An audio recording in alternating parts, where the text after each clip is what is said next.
புராணத்தில் சார் சனீஸ்வரன் வந்து அங்கே தவம் இருக்கார் சார். ஹோமம் வளர்த்து தவம் இருக்கார் சார். ஹோமம் எரிஞ்சிக்கிட்டு இருக்கு சார். தவம் இருந்துக்கிட்டு இருக்காரு சார். அக்னியில் தோன்றார் சார் சிவன். என்ன வேணும்னு கேட்குறார். மெல்ல கண் விழிச்சு பார்த்தா சிவன். நீ வந்து இங்கே உட்காந்துட்டேன்னா உன்னோட தொழில் ஸ்தானம், உன்னோட ஆயுள் ஸ்தானம், உன்னோட கர்மஸ்தானத்தில் யாருப்பா பார்க்கறது? சரி, நான் யாருங்கன்னு கேட்குறாரு சிவன்கிட்ட. நீ சனீஸ்வரன்.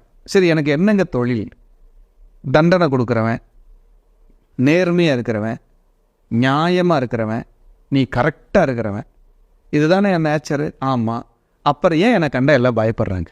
அப்போ தப்பு செய்கிறவன் நல்லவன், தப்புக்கு தண்டனை கொடுக்குற நான் கேட்டவனா? இல்லை, நீ நல்லவன் தான். சரி, எந்திரிச்சு வா, நீ போ வேலைக்கு. நான் எந்திரிச்சு வரமாட்டேன். எனக்கு ஒரு விமோச்சனம் கொடு, எனக்கு ஒரு விட தெரியணும், அப்போ தான் நான் இதை செய்யணும். சரி, என்ன வேணும்? நான் வந்து எப்போவுமே என்னை பார்த்தா பயப்படுறாங்க. அப்படி